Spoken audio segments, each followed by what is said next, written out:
भगवान की जय। प्यारे कृष्ण कन्हैया लाल की जय। श्रीमद् भगवत गीता अध्याय 3 श्लोक 11वें से। देवान् भावयतानेन ते देवा भावयन्तु वः परस्परं भावयन्तः श्रेयः परं वाप्स्यथ। यज्ञों के द्वारा प्रसन्न होकर देवता तुम्हें भी प्रसन्न करेंगे और इस तरह मनुष्यों तथा देवताओं के मध्य सहयोग से सबों को संपन्नता प्राप्त होगी। तात्पर्य: देवतागण सांसारिक कार्यों के लिए अधिकार प्राप्त प्रशासक हैं। प्रत्येक जीव द्वारा शरीर धारण करने के लिए आवश्यक वायु, प्रकाश, जल तथा अन्य सारे वर उन देवताओं के अधिकार में हैं, जो भगवान के शरीर के विभिन्न भागों में असंख्य सहायकों के रूप में स्थित हैं। उनकी प्रसन्नता तथा अप्रसन्नता मनुष्यों द्वारा यज्ञ की संपन्नता पर निर्भर है। कुछ यज्ञ किन्हीं विशेष देवताओं को प्रसन्न करने के लिए होते हैं, किंतु तो भी सारे यज्ञों में भगवान विष्णु को प्रमुख भोक्ता की भांति पूजा जाता है। भगवद गीता में यह भी कहा गया है कि भगवान कृष्ण स्वयं सभी प्रकार के यज्ञों के भोक्ता हैं। भोक्तारम यज्ञ तपसाम। अतः समस्त यज्ञों का मुख्य प्रयोजन यज्ञपति को प्रसन्न करना है। जब ये यज्ञ सुचारू रूप से संपन्न किए जाते हैं तो विभिन्न विभागों के अधिकारी देवता प्रसन्न होते हैं और प्राकृतिक पदार्थों का अभाव नहीं रहता। यज्ञों को संपन्न करने से अन्य लाभ भी होते हैं, जिनसे अंततः भवबंधन से मुक्ति मिल जाती है। यज्ञ से सारे कर्म पवित्र हो जाते हैं, जैसा कि वेद वचन है। आहार शुद्धौ सत्वशुद्धिः सत्वशुद्धौ ध्रुवा स्मृतिः स्मृतिर्लम्भे सर्वग्रंथीनां विप्रमोक्षः। यज्ञ से मनुष्य के खाद्य पदार्थ शुद्ध होते हैं और शुद्ध भोजन करने से मनुष्य जीवन शुद्ध हो जाता है। जीवन शुद्ध होने से स्मृति के सूक्ष्म तंतु शुद्ध होते हैं और स्मृति तंतुओं के शुद्ध होने पर मनुष्य मुक्ति मार्ग का चिंतन कर सकता है और ये सब मिलकर कृष्ण भावनामृत तक पहुँचाते हैं, जो आज के समाज के लिए सर्वाधिक आवश्यक है। इष्टान् वो भोगान् हि वो देवा दास्यन्ते यज्ञ भाविताः तैर्दत्तान् प्रदायेभ्यो यो भुङ्क्ते स्तेन एव सः। जीवन की विभिन्न आवश्यकताओं की पूर्ति करने वाले विभिन्न देवता यज्ञ संपन्न होने पर प्रसन्न होकर तुम्हारी सारी आवश्यकताओं की पूर्ति करेंगे, किंतु जो इन उपहारों को देवताओं को अर्पित किए बिना भोगता है वह निश्चित रूप से चोर है।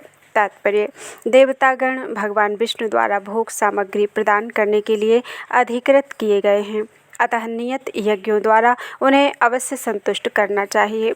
वेदों में विभिन्न देवताओं के लिए भिन्न भिन्न प्रकार के यज्ञों की संस्तुति है, किंतु वे सब अंततः भगवान को ही अर्पित किए जाते हैं। किंतु जो यह नहीं समझ सकता कि भगवान क्या हैं, उसके लिए देव यज्ञ का विधान है। अनुष्ठानकर्ता के भौतिक गुणों के अनुसार वेदों में विभिन्न प्रकार के यज्ञों का विधान है। विभिन्न देवताओं की पूजा भी उसी आधार पर अर्थात गुणों के अनुसार की जाती है। उदाहरणार्थ मांसाहारियों को देवी काली की पूजा करने के लिए कहा जाता है, जो भौतिक प्रकृति की घोर रूपा है, और देवी के समक्ष पशु बलि का आदेश है। किंतु जो सतोगुणी हैं उनके लिए विष्णु की दिव्य पूजा बताई जाती है। अंततः समस्त यज्ञों का ध्येय उत्तरोत्तर दिव्य पद प्राप्त करना है। सामान्य व्यक्तियों के लिए कम से कम 5 यज्ञ आवश्यक हैं, जिन्हें पंच महायज्ञ कहते हैं।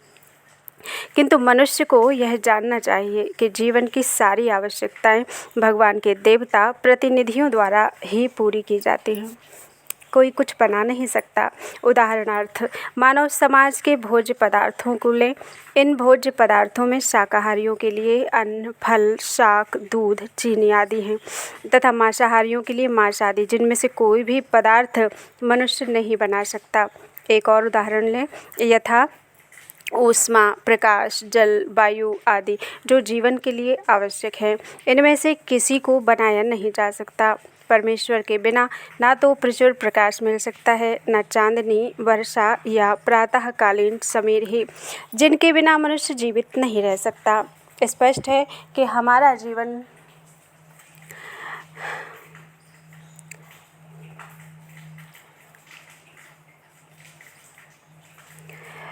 भगवान द्वारा प्रदत्त वस्तुओं पर आश्रित है। यहाँ तक कि हमें अपने उत्पादन उद्यमों के लिए अनेक कच्चे मालों की आवश्यकता होती है, यथा धातु, गंधक, पारद, मैग्नीज तथा अन्य अनेक आवश्यक वस्तुएं, जिनकी पूर्ति भगवान के प्रतिनिधि इस उद्देश्य से करते हैं कि हम इनका समुचित उपयोग करके आत्म साक्षात्कार के लिए अपने आप को स्वस्थ एवं पुष्ट बनाएं, जिससे जीवन का चरम लक्ष्य अर्थात भौतिक जीवन संघर्ष से मुक्ति प्राप्त हो सके। यज्ञ संपन्न करने से मानव जीवन का यह लक्ष्य प्राप्त हो जाता है। यदि हम जीवन उद्देश्य को भूलकर भगवान के प्रतिनिधियों से अपनी इंद्रिय तृप्ति के लिए वस्तुएं लेते रहेंगे और इस संसार में अधिकाधिक फंसते जाएंगे, जो कि सृष्टि का उद्देश्य नहीं है, तो निश्चय ही हम चोर हैं और इस तरह हम प्रकृति के नियमों द्वारा दंडित होंगे। चोरों का समाज कभी सुखी नहीं रह सकता, क्योंकि उनका कोई जीवन लक्ष्य नहीं होता। भौतिकतावादी चोरों का कभी कोई जीवन लक्ष्य नहीं होता, उन्हें तो केवल इंद्रिय तृप्ति की चिंता रहती है। वे नहीं जानते कि यज्ञ किस तरह किए जाते हैं, किंतु चैतन्य महाप्रभु ने यज्ञ संपन्न करने की सरलतम विधि का प्रवर्तन किया। यह है संकीर्तन यज्ञ, जो संसार के किसी भी व्यक्ति द्वारा जो कृष्ण भावनामृत के सिद्धांतों को अंगीकार करता है संपन्न किया जा सकता है। यज्ञशिष्टाशिनः सन्तो मुच्यन्ते सर्वकिल्बिषैः भुञ्जते ते त्वघं पापा ये पचन्ते आत्मकारणात्। भगवान के भक्त सभी प्रकार के पापों से मुक्त हो जाते हैं, क्योंकि वे यज्ञ में अर्पित किए भोजन प्रसाद को ही खाते हैं। अन्य लोग जो अपनी इंद्रिय तृप्ति के लिए भोजन बनाते हैं, वे निश्चित रूप से पाप खाते हैं। तात्पर्य: भागवत भक्तों या कृष्ण भावना भावित पुरुषों को संत कहा जाता है। वे सदैव भगवत प्रेम में निमग्न रहते हैं, जैसा कि ब्रह्म संहिता में कहा गया है। प्रेमांजन छुरित भक्ति विलोचनेन संतः सदैव हृदयेषु विलोकयन्ति। संतगण श्री भगवान गोविंद के अर्थात समस्त आनंद के दाता, या मुकुंद अर्थात मुक्ति के दाता, या कृष्ण सबों को आकृष्ट करने वाले पुरुष के प्रगाढ़ प्रेम में मगन रहते हैं और मगन रहने के कारण कोई भी वस्तु परम पुरुष को अर्पित किए बिना ग्रहण नहीं करते। फलतः ऐसे भक्त पृथक पृथक भक्ति साधनों के द्वारा यथा श्रवण, कीर्तन, स्मरण, अर्चन आदि के द्वारा यज्ञ करते रहते हैं, जिससे वे संसार की संपूर्ण पापमयी संगति के कलमश से दूर रहते हैं।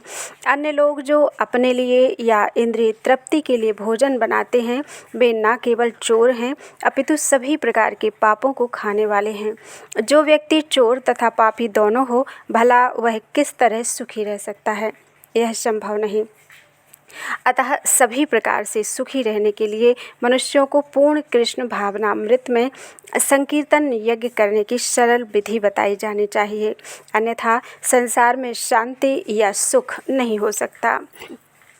अन्नाद् भवन्ति भूतानि पर्जन्यादन्न संभवः यज्ञाद् भवति पर्जन्यो यज्ञः कर्म समुद्भवः। सारे प्राणी अन्न पर आश्रित हैं, जो वर्षा से उत्पन्न होता है। वर्षा यज्ञ संपन्न करने से होती है और यज्ञ नियत कर्मों से उत्पन्न होता है। तात्पर्य: भगवत गीता के महान टीकाकार श्रील बलदेव विद्याभूषण इस प्रकार लिखते हैं: ये इंद्राद्यंगतयावस्थितं यज्ञं सर्वेश्वरं विष्णुमभ्यर्च्य तच्छेषमश्नन्ति तेन तद्देह यात्रां सम्पादयन्ति ते सन्तः। सर्वेश्वरस्य यज्ञपुरुषस्य भक्ताः सर्वकिल्बिषैः अनादिकाल विवृद्धैः आत्मानुभवप्रतिबन्धकैः निखिलैः पापैः विमुच्यन्ते। परमेश्वर जो यज्ञ पुरुष अथवा समस्त यज्ञों के भोक्ता कहलाते हैं, सभी देवताओं के स्वामी हैं और जिस प्रकार शरीर के अंग पूरी शरीर की सेवा करते हैं, उसी तरह सारे देवता उनकी सेवा करते हैं। इंद्र, चंद्र तथा वरुण जैसे देवता भगवान द्वारा नियुक्त अधिकारी हैं, जो सांसारिक कार्यों की देखरेख करते हैं। सारे वेद इन देवताओं को प्रसन्न करने के लिए यज्ञों का निर्देश करते हैं, जिससे वे अन्न उत्पादन के लिए प्रचुर वायु, प्रकाश तथा जल प्रदान करें। जब श्री कृष्ण की पूजा की जाती है तो उनके अंग स्वरूप देवताओं की भी स्वतः पूजा हो जाती है। अतः देवताओं की अलग से पूजा करने की आवश्यकता नहीं होती। इसी हेतु कृष्ण भावना भावित भगवत भक्त सर्वप्रथम कृष्ण को भोजन अर्पित करते हैं और तब खाते हैं। यह ऐसी विधि है जिससे शरीर का आध्यात्मिक पोषण होता है। ऐसा करने से न केवल शरीर के विगत पापमय कर्म फल नष्ट होते हैं, अपितु शरीर प्रकृति के समस्त कल्मशों से निरापद हो जाता है। जब कोई छूत का रोग फैलता है तो इसके आक्रमण से बचने के लिए रोगाणुरोधी टीका लगाया जाता है। इसी प्रकार भगवान विष्णु को अर्पित करके ग्रहण किया जाने वाला भोजन हमें भौतिक संदूषण से निरापद बनाता है, और जो इस विधि का अभ्यस्त है वह भगवत भक्त कहलाता है। अतः कृष्ण भावना भावित व्यक्ति जो केवल कृष्ण को अर्पित किया गया भोजन करता है, वह उन समस्त विगत भौतिक दूषणों के फलों का सामना करने में समर्थ होता है जो आत्म साक्षात्कार के मार्ग में बाधक बनते हैं। इसके विपरीत जो ऐसा नहीं करता वह अपने पाप पूर्ण कर्म को बढ़ाता रहता है, जिससे उसे सारे पाप फलों को भोगने के लिए अगला शरीर कुकरों सूकरों के समान मिलता है। यह भौतिक जगत नाना कल्मशों से पूर्ण है, और जो भी भगवान के प्रसाद को ग्रहण करके उनसे निरापद हो लेता है वह उनके आक्रमण से बच जाता है, किंतु जो ऐसा नहीं करता वह कल्मश का लक्ष्य बनता है। अन्न अथवा शाक वास्तव में खाद्य हैं। मनुष्य विभिन्न प्रकार के अन्न, शाक, फल आदि खाते हैं, जबकि पशु इन पदार्थों के उच्छिष्ट को खाते हैं। जो मनुष्य मांस खाने के अभ्यस्त हैं उन्हें भी शाक के उत्पादन पर निर्भर रहना पड़ता है, क्योंकि पशु शाक ही खाते हैं। अतएव हमें अंततोगत्वा खेतों के उत्पादन पर ही आश्रित रहना है, बड़ी बड़ी फैक्ट्रियों के उत्पादन पर नहीं। खेतों का यह उत्पादन आकाश से होने वाली प्रचुर वर्षा पर निर्भर करता है, और ऐसी वर्षा इंद्र, सूर्य, चंद्र आदि देवताओं के द्वारा नियंत्रित होती है। ये देवता भगवान के दास हैं। भगवान को यज्ञों के द्वारा संतुष्ट रखा जा सकता है, अतः जो इन यज्ञों को संपन्न नहीं करता उसे अभाव का सामना करना होगा। यही प्रकृति का नियम है। अतः भोजन के अभाव से बचने के लिए यज्ञ, और विशेष रूप से इस युग के लिए संस्तुत संकीर्तन यज्ञ संपन्न करना चाहिए। कर्म ब्रह्मोद्भवं विद्धि ब्रह्माक्षर समुद्भवं तस्मात् सर्वगतं ब्रह्म नित्यं यज्ञे प्रतिष्ठितम्। वेदों में नियमित कर्मों का विधान है, और ये वेद साक्षात श्री भगवान परब्रह्म से प्रकट हुए हैं। फलतः सर्वव्यापी ब्रह्म यज्ञ कर्मों में सदा स्थित रहता है। तात्पर्य: इस श्लोक में यज्ञार्थ कर्म अर्थात कृष्ण को प्रसन्न करने के लिए कर्म की आवश्यकता को भली भांति विवेचित किया गया है। यदि हमें यज्ञ पुरुष विष्णु के परितोष के लिए कर्म करना है तो हमें ब्रह्म या दिव्य वेदों से कर्म की दिशा प्राप्त करनी होगी। अतः सारे वेद कर्मादेशों की संहिताएं हैं। वेदों के निर्देश के बिना किया गया कोई भी कर्म विकर्म या अवैध अथवा पापपूर्ण कर्म कहलाता है। अतः कर्म फल से बचने के लिए सदैव वेदों से निर्देश प्राप्त करना चाहिए। जिस प्रकार सामान्य जीवन में राज्य के निर्देश के अंतर्गत कार्य करना होता है, उसी प्रकार भगवान के परम राज्य के निर्देशन में कार्य करना चाहिए। वेदों में ऐसे निर्देश भगवान के श्वास से प्रत्यक्ष प्रकट होते हैं। कहा गया है, अस्य महतो भूतस्य निश्वसितम् एतद् यद् ऋग्वेदो यजुर्वेदः सामवेदो अथर्वांगिरसः। चारों वेद ऋग्वेद, यजुर्वेद, सामवेद तथा अथर्ववेद भगवान के श्वास से उद्भूत हैं। बृहदारण्यक उपनिषद ब्रह्म संहिता से प्रमाणित होता है कि सर्वशक्तिमान होने के कारण भगवान अपने श्वास के द्वारा बोल सकते हैं। अपनी प्रत्येक इंद्रिय के द्वारा अन्य समस्त इंद्रियों के कार्य संपन्न कर सकते हैं। दूसरे शब्दों में भगवान अपने निश्वास के द्वारा बोल सकते हैं और वे अपने नेत्रों से गर्भाधान कर सकते हैं। वस्तुतः यह कहा जा सकता है कि उन्होंने प्रकृति पर दृष्टिपात किया। कहा जाता है कि उन्होंने प्रकृति पर दृष्टिपात किया और समस्त जीवों को गर्भस्थ किया। इस तरह प्रकृति के गर्भ में बद्ध जीवों को प्रविष्ट करने के पश्चात उन्होंने उन्हें वैदिक ज्ञान के रूप में आदेश दिया, जिससे वे भगवत धाम वापस जा सकें। हमें यह सदैव स्मरण रखना चाहिए कि प्रकृति में सारे बद्ध जीव भौतिक भोग के लिए इच्छुक रहते हैं, किंतु वैदिक आदेश इस प्रकार बनाए गए हैं कि मनुष्य अपनी विकृत इच्छाओं की पूर्ति कर सकता है और तथाकथित सुख भोग पूरा करके भगवान के पास लौट सकता है। बद्ध जीवों के लिए मुक्ति प्राप्त करने का यह सुनहरा अवसर होता है, अतः उन्हें चाहिए कि कृष्ण भावना भावित होकर यज्ञ विधि का पालन करें। यहाँ तक कि जो वैदिक आदेशों का पालन नहीं करते वे भी कृष्ण भावनामृत के सिद्धांतों को ग्रहण कर सकते हैं, जिससे वैदिक यज्ञों या कर्मों की पूर्ति हो जाएगी।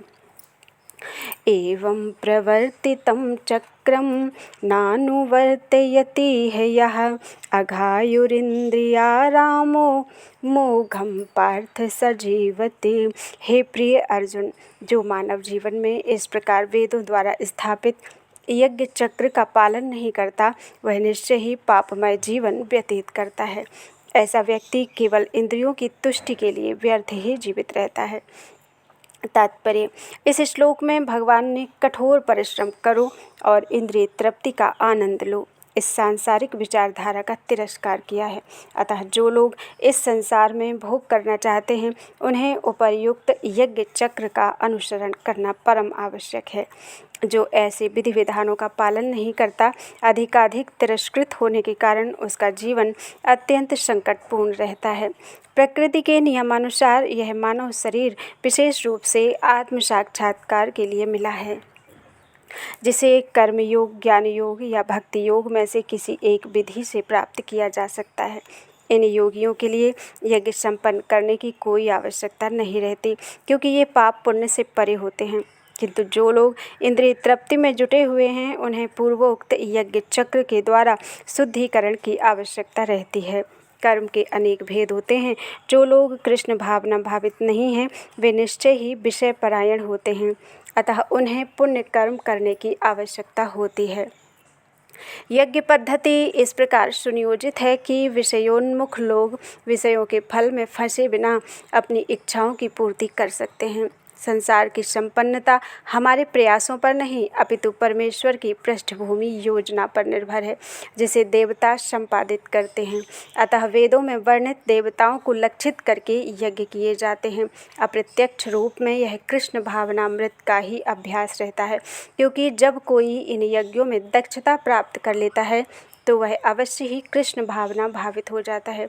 किंतु यदि ऐसे यज्ञ करने से कोई कृष्ण भावना भावित नहीं हो पाता तो इसे कोरी आचार संहिता समझना चाहिए।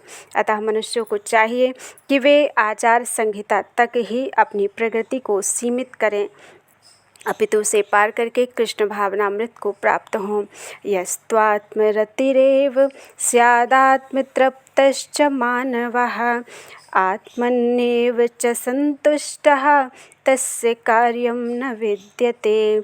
किंतु जो व्यक्ति आत्मा में ही आनंद लेता है तथा जिसका जीवन आत्म साक्षात्कार युक्त है और जो अपने में ही पूर्णतया संतुष्ट रहता है उसके लिए कुछ करणीय कर्तव्य नहीं होता।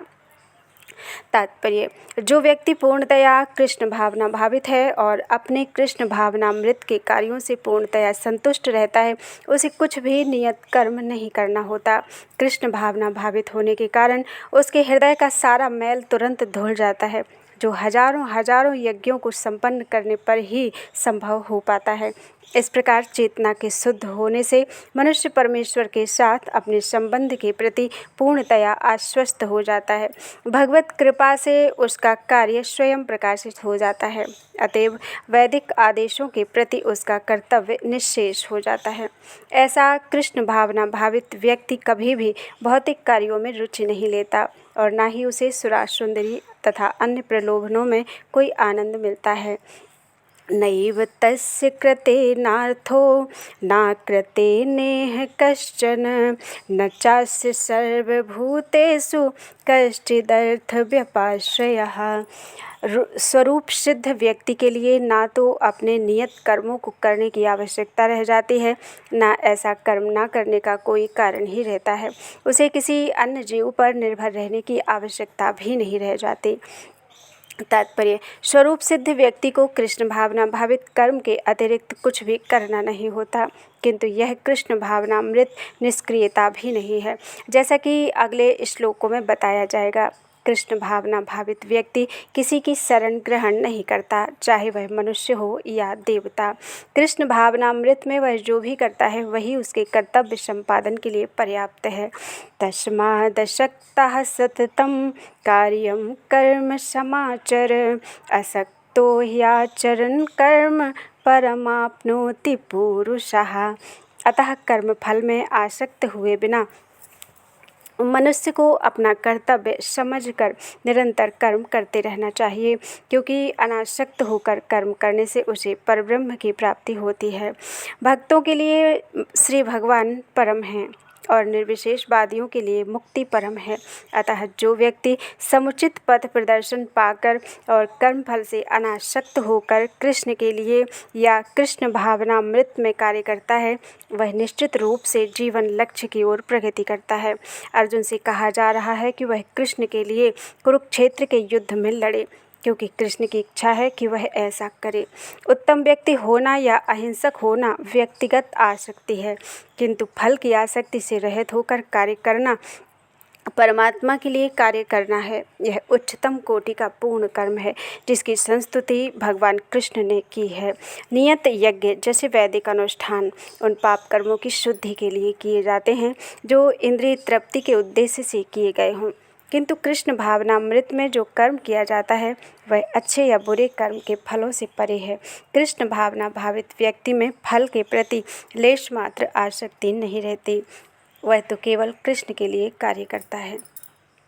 वह समस्त प्रकार के कर्मों में रत रहकर भी पूर्णतया अनासक्त रहा आता है। कर्मणैव हि संसिद्धिम् आस्थिता जनकादयः लोकसंग्रहमेवापि संपश्यन् कर्तुमर्हसि। जनक जैसे राजाओं ने केवल नियत कर्मों को करने से ही सिद्धि प्राप्त की, अतः सामान्य जनों को शिक्षित करने की दृष्टि से तुम्हें कर्म करना चाहिए। जनक जैसे राजा स्वरूप सिद्ध व्यक्ति थे, अतः वे वेदानुमोदित कर्म करने के लिए बाध्य न थे, तो भी वे लोग सामान्य जनों के समक्ष आदर्श प्रस्तुत करने के उद्देश्य से सारे नियत कर्म करते रहे। जनक जी सीता जी के पिता तथा भगवान श्री राम के ससुर थे। भगवान के महान भक्त होने के कारण उनकी स्थिति दिव्य थी, किंतु चूंकि वे मिथिला जो भारत के बिहार प्रांत में एक परगना है वहाँ के राजा थे, अतः उन्हें अपनी प्रजा को यह शिक्षा देनी थी कि कर्तव्य पालन किस प्रकार किया जाता है। भगवान कृष्ण तथा उनके शाश्वत सखा अर्जुन को कुरुक्षेत्र के युद्ध में लड़ने की कोई आवश्यकता नहीं थी, किंतु उन्होंने जनता को यह सिखाने के लिए युद्ध किया कि जब सत्य परामर्श असफल हो जाते हैं तो ऐसी स्थिति में हिंसा आवश्यक हो जाती है। कुरुक्षेत्र युद्ध के पूर्व युद्ध निवारण के लिए भगवान तक ने सारे प्रयास किए, किंतु दूसरा पक्ष लड़ने पर तुला था, अतः ऐसे सद्धर्म के लिए युद्ध करना आवश्यक था। यद्यपि कृष्ण भावना भावित व्यक्ति को संसार में कोई रुचि नहीं हो सकती, तो भी वह जनता को यह सिखाने के लिए कि किस तरह रहना और कार्य करना चाहिए कर्म करता रहता है। कृष्ण भावनामृत में अनुभवी व्यक्ति इस तरह कार्य करते हैं कि अन्य लोग उनका अनुसरण कर सकें, और इसकी व्याख्या अगले श्लोक में की गई है। बोलो वृंदावन बिहारी लाल की जय। त्वदीयं वस्तु गोविंद तुभ्यमेव समर्पये, तेन त्वदङ्घ्रिकमले रतिं मे यच्छ शाश्वतीम्।